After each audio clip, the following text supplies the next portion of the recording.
Yeah, if you think of, a combat situation or something, you're in some kind of a action movie, you think of how they stand back to back. And yes, we did this. Ryan was on crutches and I was at his back. Going to that example of the two of us, right? I'm unsteady on my feet a little bit, or was, with crutches. But when we're back to back, I was a lot sturdier.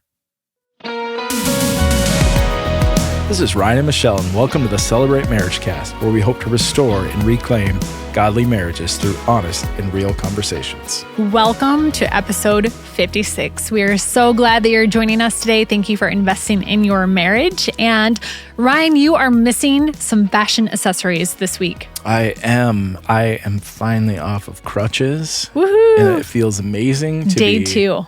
Free, and practically I feel like I'm running. Baby steps. You're doing it. We're doing it. I feel like it's a metaphor for a lot of things, just like one step at a time. Right. Yeah, you're doing it. Yeah. Yeah. We have a great show for everyone today. Absolutely. Yes, we do. So, Michelle, a couple weeks ago, we were privileged here at our home church of Celebrate, community church in Sioux Falls, to have a special date night for couples, for those that were dating, married.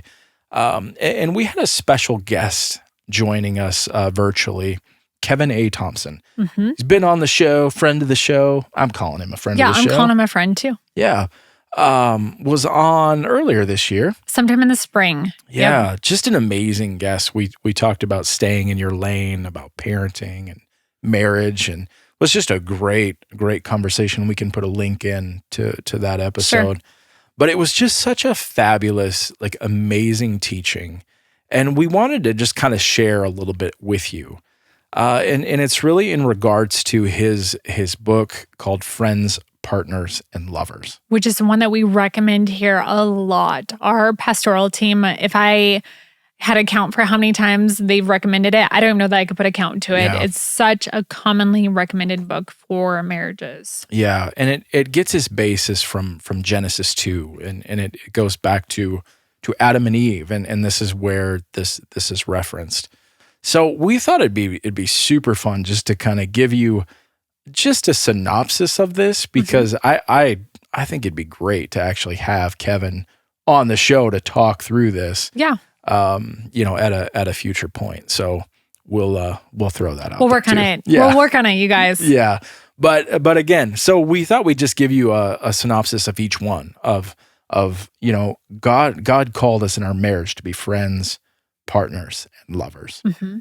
So just we'll jump into that. So the first one really is just friends. Husband and wife, are you friends? Do you enjoy doing things together? Are you enjoying one another's company? Yeah. Right? So he gave this analogy of really, so during this teaching, he had us stand up and stand side by side. And I think so much of just, that Adam, and out of the rib, out of his side, he created Eve.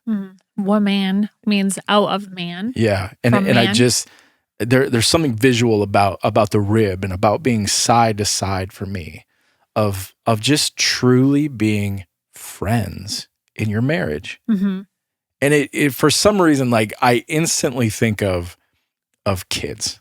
And I think about our son in particular. The second he gets home, hey, can I go over to so-and-so's house? And all they want to do is hang out with their friends.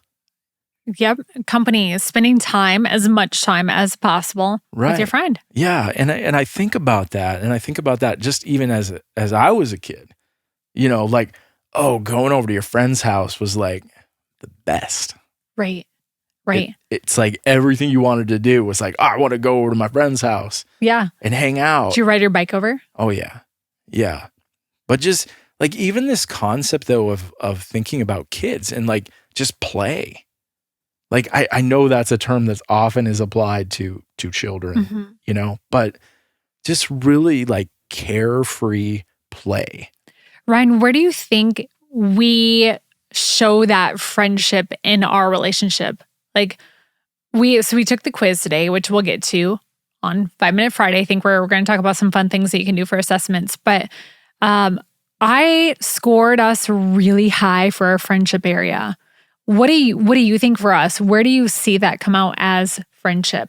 I mean, I think friendship is your daily like hanging out. Like, I want to be with you. Mm-hmm. I want to do things. I think it's your everyday things where maybe it's like, just errands, or maybe it's going to the grocery store or whatever it is. It's just that concept of, man, I just want to hang out with you. I want to be with you. Right. I think one of the questions was, do you spend a lot of time together? Do you think that they're your best friend? Do you truly enjoy their company? And I would say that too, Ryan, that I would rather do errands with you. I love to be in your presence, and I love to be around you. Just like I had coffee with my friend Sarah this morning. I love to have time with you. I look forward to that at night. Just even if we're not doing anything together, I like to be around you in your presence.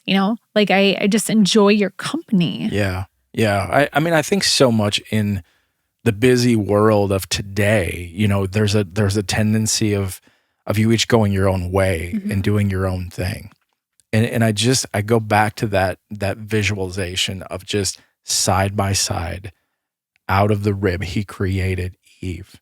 Yeah. And just truly doing life side by side instead of each running your own way and trying to make it work. I love that analogy because I think we've seen this. We kind of have the benefit of having a younger kid and an older kid. And with the older one, she was in club sports. And we would see that a lot where two parents would go different directions. One would be, we're in the Midwest, so we're very, very much in the middle. But one parent would be in Des Moines for the weekend and the other would be in Kansas City. And they'd be, east and south and every which direction. And I guess I get that there are times where you just have to divide and conquer, but that seems like it was for many people long periods of time and often. And we've never been that way. I don't like it. Right. That's just not, we've arranged our schedule so that is not the case because I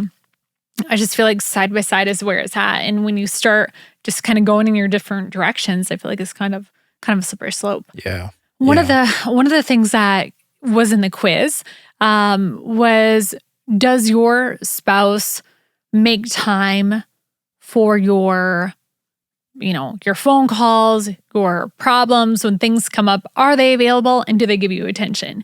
And those are, if you think about your good friends, those are characteristics of them. Right. If you have something going on, they're going to make time and they're going to be attentive. Yeah. Yeah. Yeah, absolutely. I mean, I think that's such a really important question to answer, though. It's like, in your marriage, are you and your spouse friends? I mean, I think it's just so important. Yeah. And so that's the question to ask yourself. It kind of starts there, doesn't it? I think if you're not friends, then to move on to partners and lovers, more difficult. Right. You have to like each other. Yeah, absolutely. Do you like each other and are you friends? Yes. Yes. That's all fives. That's a key component. So the next part of this is partners. And I love the analogy that Kevin gave of, when we talked about friendship, it was side to side. Partners, he had us turn back to back. And it really is a testament of I think the big key component of that is trust. Like, do you trust your spouse to have your back? And I think that's such an important piece. I think trust is pivotal to your relationship. Mm-hmm. He also gave the analogy of like, your field of vision is so much greater when the two of you are back to back. You can see things, you can see opportunities, you can see threats that are coming at your marriage. Yeah, if you think of, a combat situation or something, you're in some kind of a action movie, you think of how they stand back to back and they're kind of, like looking and, kind of doing that dance where they both kind of move in the same direction, but they're back to back. And you can see each spouse can see 180 degrees. So as a whole, you have a whole 360 radius. So as we stood back to back, and yes, we did this, Ryan was on crutches and I was at his back. And even with your crutches and your accessories, we had a full field of vision. And I agree that when you complement with your spouse and you're a partner, you might not be gifted with the same things, but as a team, you can conquer it all. Yeah. I love that. I love that analogy too. I hadn't thought of the trust thing, but that's really good. Yeah. Because it does, you're trusting that your partner is covering the other half. Yeah. And I love what you said about complimenting, because going to that example of the two of us, right? I'm unsteady on my feet a little bit, or was, with crutches, but like a baby fawn or something. Right. But when we're back to back, I was a lot sturdier. You were there to support me. Mm-hmm. And I think a lot of this also, when we're talking about back to back, when we're talking about partners, I'm going to say it again because this is where it ties in, is this idea of being on the same team.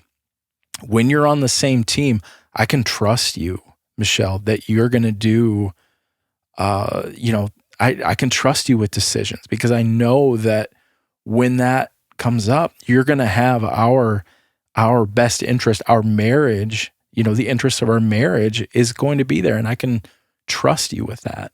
Yeah. I'm not doing anything maliciously or against us. I'm for us. Right. Mm-hmm. Right. And so that's where this concept of being partners is so critical. Mm-hmm. Doesn't it make you feel like you can kind of conquer the world? Just thinking of it from that example, back to back, you have the whole ground covered. It's like, wow, we are a strong unit. We've got this. Yeah. And to see a whole room full of, 100 couples, 200 people, whatever it was a full room, all doing that. It was really cool. Right. But that's what your marriage can be when you look at it as a friendship and then a partnership. Right.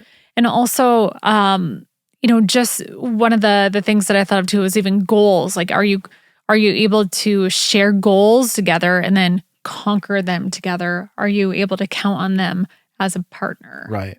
Right. Yeah, absolutely. Absolutely. So, I think ask that question, are you partners in your marriage? Are you able to trust? Are you able to realize that your spouse has the interest of your marriage at heart?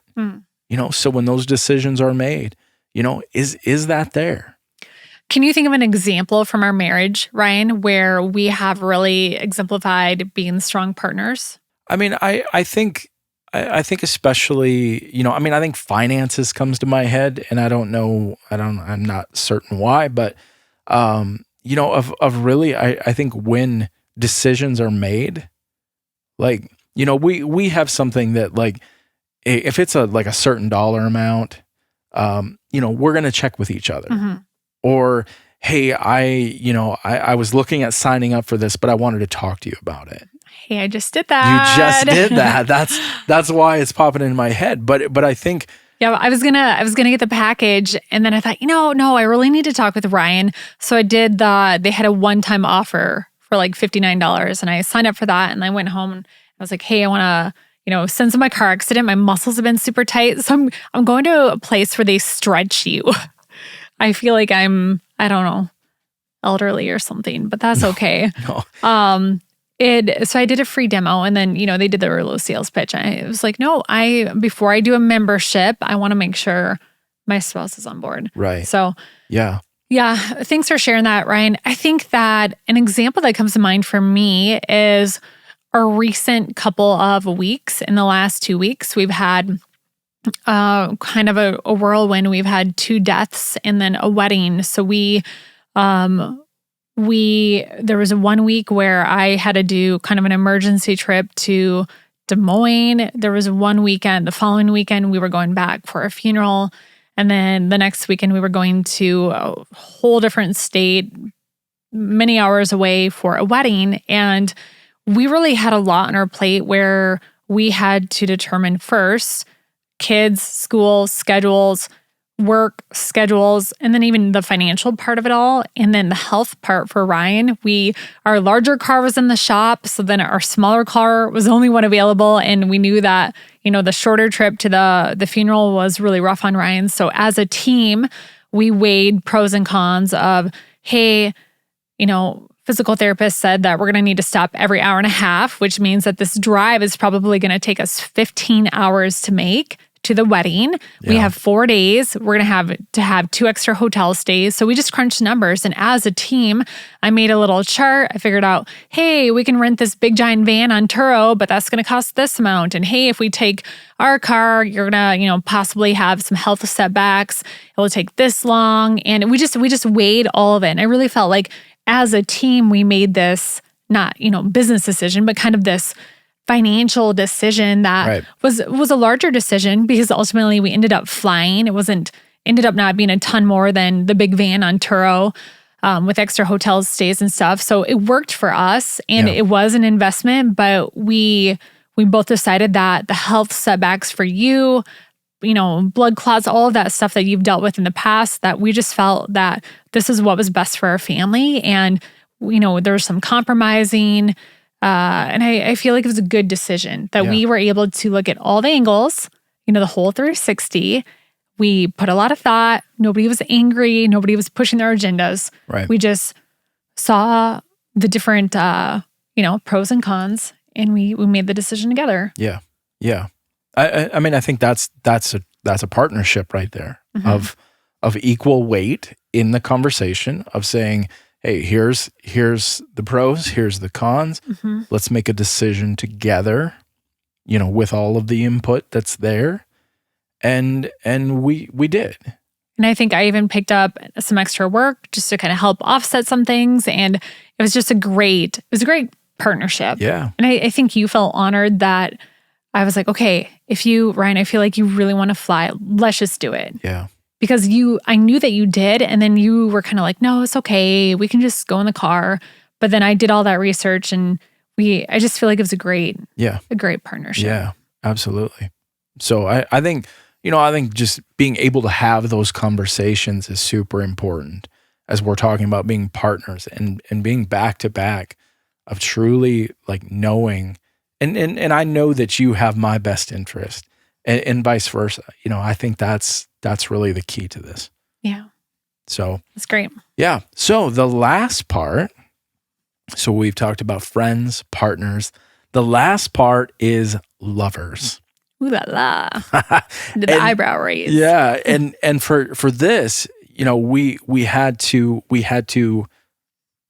be face to face. Yep. So, we were back to back, we turned face to face. And, really to me, I mean, this is the part. We've talked so much, on in past shows about intimacy. And Michelle, you have said this, that intimacy is it. Into me you see. Into me you see. Our Pastor Keith says that, into me you see. And I think Reed too. Into me you see. Intimacy. And it's that idea of fully seeing me. Seeing every part of me. And that's still loving you. And still loving and still I mean, I think intimacy is such a big, and there's a lot of pieces to this, but obviously this is a key piece of this puzzle. Yeah. And I think it does require a lot of unselfishness too. And that was something that Kevin Thompson talked a lot about, specifically in regards to intimacy. He talked about if you are going into intimate moments in the bedroom with kind of a selfish attitude, your partner is probably not going to be happy. But if you can start approaching that from, intimacy, I fully see you, I see your needs, I want to make this, enjoyable for you too, you're actually both going to win. Yeah. And I don't remember if he gave, stats or just what to support, but that was kind of my takeaway. And I feel like we do a really good job of that. But just fully giving yourself to your spouse. And when you're attentive to them, you win too. Yeah. Yeah. I mean, I think I think part of this is being safe, being open, being willing to have conversations in regards to intimacy. Where it's safe and it's an open conversation. I think those are super important as well. And not having the conversation in the moment because things are heated and we've heard that. That's been like key advice from multiple people. Don't have conversations about sex and intimacy when you're in that moment because it's just not going to go well. Right. But I think part of this, it's almost like these build on each other to me. Yeah, I agree. Of really like, I don't think you can just be lovers without being friends, without being partners. I don't think you can be in the way that God designed. Yes, agreed. Mm-hmm. Yeah, that's what Yeah, well totally. said.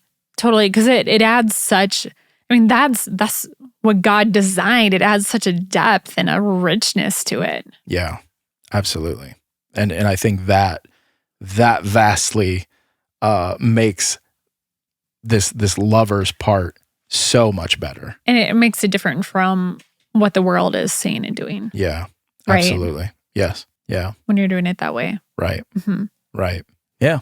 What else? I'm trying to think what else for that lovers topic. I think the key things too were communication, right? Yeah. Serving your spouse, and having meaningful intimacy, I think was another one. Yeah. Yeah. I think another thing to tackle here is understanding like this is mutually beneficial. Mm-hmm. Maybe it's a good way to put it. Sure. And Michelle, you talked about this not being selfish. I think that's so important that this is mutually beneficial for both a husband and a wife. Yeah, you don't want one spouse to feel used. Right. Mm-hmm. Yeah. We are going to give you a resource. We're going to have you tune in on 5 Minute Friday to give you some resources and tools. We'll probably put the link for Kevin's website below, but we're going to talk more in depth about a quick check that you can do in a quiz for our 5 Minute Friday. Yeah. So it was so good. You guys, fingers crossed for us that we can get Kevin back on to dig deeper into this, because again, it is such a recommended book. Friends, Partner, Lovers. You definitely can check that out from your library or, Amazon, wherever. Just get the book and dive into it too. But I think, so just recapping, I think it's important to ask, from each category, like, hey, are we friends? Sure. Are we, where's our friendship at? Are we partners? Do we have trust in each other? And lovers, like, where are we at with our intimacy with each other? Is it mutually beneficial? Is it rewarding? Is it filling? Because that's what God designed it to be. Yeah. Yeah. And then knowing that it's just knowing your reality. And then once you've evaluated that, having those conversations to work on that. Yeah. There was one that I think was under the partners category that talked about the goals. Does your partner encourage you on for your goals? And, we originally had our vision meeting in, like we told you guys we were going to do, and we did it back in, January, February. And then we were going to do a regroup, and life got so crazy with everything that we've shared this year. But that was an area that I thought, you know what? We kind of drifted away from that a little, like holding each other accountable to goals. Some things have kind of changed. We need to get back to that. Yeah. But just being aware of that and thinking, oh, you know what? We did kind of get away from that. But now that I'm consciously aware of that, like that's brought to my attention, I know that we can get back to it. Absolutely. Yeah. So, great show, Ryan. Yeah. Do you know what time it is? What time is it, Michelle? It's mystery question time. Mystery question. Well, I'm going to trust you with the paper, but you can't crinkle or smooth it. I'm a crinkler. Okay. Thank you for submitting these. If you have one that you want us to answer, we will answer anything. And we like to joke about this, but if it's really tough, we will just have Tony Boer here, a professional counselor, to help us with it. But we will answer it. All right. Michelle, you ready? I think so. What do you guys think is the most difficult thing in marriage? And then what do you think is the easiest? Okay, I have an answer for this right off the cuff. I think it actually relates to last week's episode on pride. I think it's getting over yourself and listening to your spouse, realizing that they are on the same team, they might have a valid idea, being humble, and really learning to be a partner with them. Yeah. I think it takes a lot of dying to self to be, like really happily married. It takes a lot of shutting off of the selfishness. Yeah. Yeah. I think that's hard. Yeah. Agree. Oh, totally. Totally agree. It's like a daily thing. Yeah. I think for me, the hardest thing is it's sort of both in a sense. And I think the hardest thing is differences. Yep. Because we are vastly different. And we've shared that, our communication, I think our personalities, we have some differences. That's true. And I think it can be very challenging. But it's also like super rewarding. And I'm not going to say it's the easiest thing. But we've certainly learned to appreciate them. And I think at that point, it makes it so rewarding that, you're different than I am. But that's also led to so many cool experiences and so many different things. That probably is the hardest thing. Sure. Yeah. I totally get what you mean, because sometimes how we're wired differently lead us to doing different experiences and things that end up being really great and enjoyable that we wouldn't have done otherwise. I wouldn't have done, or you wouldn't have done, or whatever. Yeah. Yeah, that's great. What's the other part? Okay, so what do you guys think is the most difficult thing? We answered that. What do you think is the easiest thing in marriage? So for me, and what did you share this? Not yet. Not yet. Do you want to go first? No, go ahead. Okay. I think for me, it ties into this week's episode. And I think so much of it for me is the friends part. Sure. And I think that's part of because that's how we started our relationship of really just, doing things together, having fun and kind of those things, where that was kind of the foundation, I think, of where we started. Ooh, that is a good point, because we've shared this. We were very intentional about our boundaries, so we never jumped ahead to that, being lovers. We were really started with a friendship. Yeah. And got that strong. Yeah. Before we were married. So for me, like that, I'm not going to say it's easy, but for me, like that comes easy because that's how we built it, of just being friends. I feel like we have a lot of fun together. We do a lot of cool things. We have a lot of fun experiences, but that's also how we built it. That's great. And I feel like that's great advice for people that are dating as well. Good encouragement for them. Ryan, okay, so I kind of smiled when you said, do you have an answer? Do you want to go? And I said, no, you can go. And I was going to chime in and say, is the easiest thing for you in marriage loving your beautiful wife? But then I realized that directly contradicted my first answer of the toughest thing in marriage being getting over your pride. Nice. So well done. I think my answer has to be just loving you. And like smiling and laughing with you. You're so fun. You just have such a fun zest. And I think that zest for life, and I think that does come back to our friendship. Yeah. I didn't realize it when I was thinking of that answer. I didn't realize what it was, but I think it comes down to that. I think that's a great spot to be. That's great. That's really great. Great answers. I think, I don't know. I mean, I think it's such an important piece of marriage. It's just being friends. Yeah, I love that. Thank you so much to our listener for joining us today on the Celebrate MarriageCast. Do join us for 5 Minute Friday. Like we said, we're going to have a special quiz for you. And we want to encourage you, if you need help or marriage resources, find them at Celebrate.church/marriage. And like I said, you can send in your own mystery questions. How fun would that be? That number is 605 951-0110. You can text that in and follow us on social media. We have an Instagram, Celebrate MarriageCast, and we hope that you have a great week. We'll talk to you on Friday.